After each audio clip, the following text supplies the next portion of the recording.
Welcome back. The recent Tasmanian elections proved that conservation is a big, big issue in the minds of many voters. But my next guest believes that we're about to see a backlash against the conservationists. Robyn Williams is president of the Australian Museum and also presents The Science Show, a great program on ABC Radio every Saturday morning. Please welcome Robyn Williams.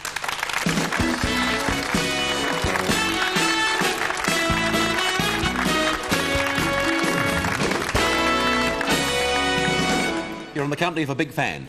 Oh, yes. Yes, indeed. Michael Fraser. No, me. I'm a big fan thank you very of much. yours, Robyn.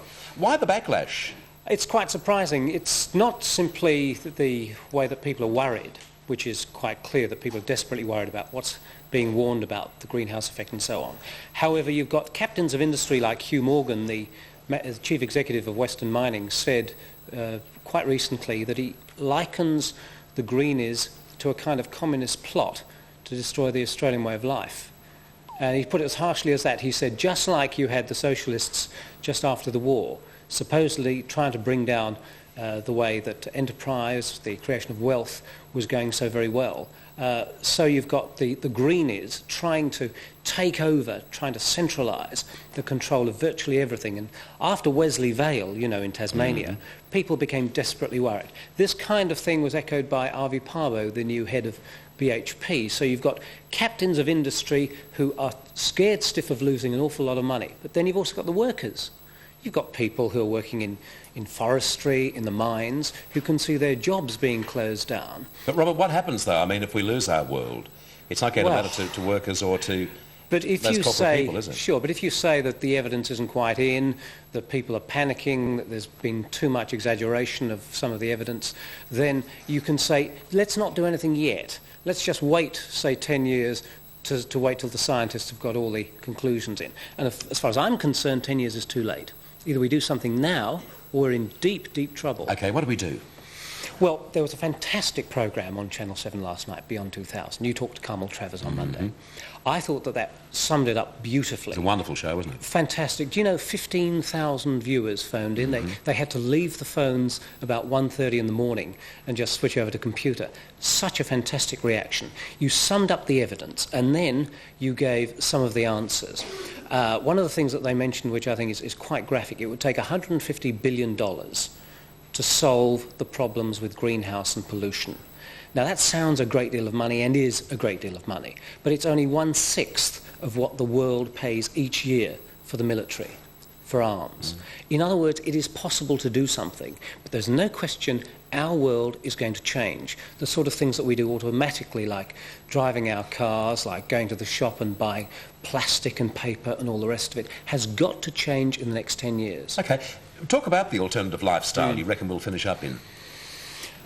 I think that we're going to have to make choices rather like some people have likened it to what it was like during the war, where you had rationing, where you had a number of things that distributed goods in a way that made people take choices that they would otherwise not go for. Now, as far as I'm concerned, we've had a 10-year splurge, a vast consumer indulgence, which has meant a colossal build-up of waste.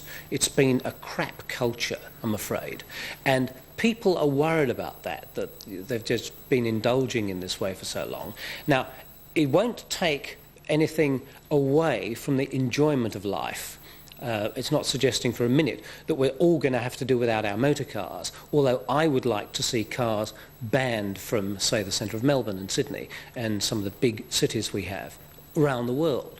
I would like to see some sort of measure where public transport is available, but no private cars. I would like to see some sort of facility in every shopping area where you take your paper and your plastic and your tin. You know, when you go along and say you park your car or you park your trolley or whatever you've got, then you take with you the waste, the sort of things that you've finished with, and put them in a big collection area which can then be taken away for recycling cheaply. So life is not going to be necessarily more difficult, it's going to be different, that's what you're saying. I think it's going to be more exciting. I think the challenge will be fantastic for people. Robyn, may I ask you, life itself would be very precious for you at this moment. As I say, I'm a great fan of yours and listen to your program regularly, and I also note that everyone else I hear on the ABC likes Robyn Williams, which is always a good thing for a fellow performer to hear.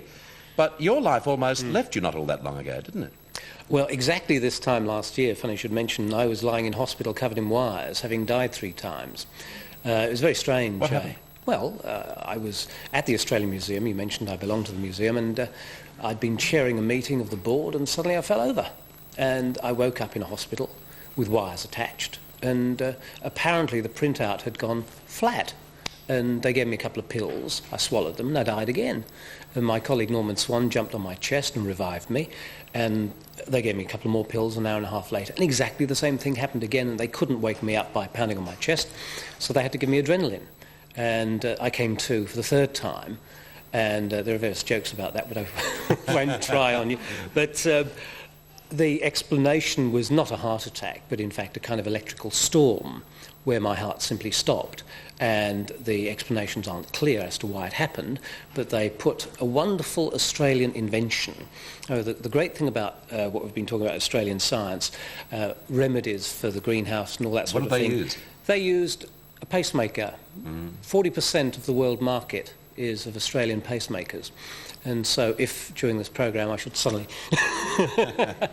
it would kick-start me again, and not that that's likely to happen. It was just one of those strange things. But exactly a year ago there I was lying in St Vincent's in Sydney. It gets you to thinking, I would imagine. It was very strange, and people kept asking what happens when, is there a long tunnel, one of those lights through which you pass? And I said, well, funny enough there was. It was quite a short tunnel, and at the end there's a little bloke with specs with a little notebook asking for your tax file number. Robyn, thank you very much indeed.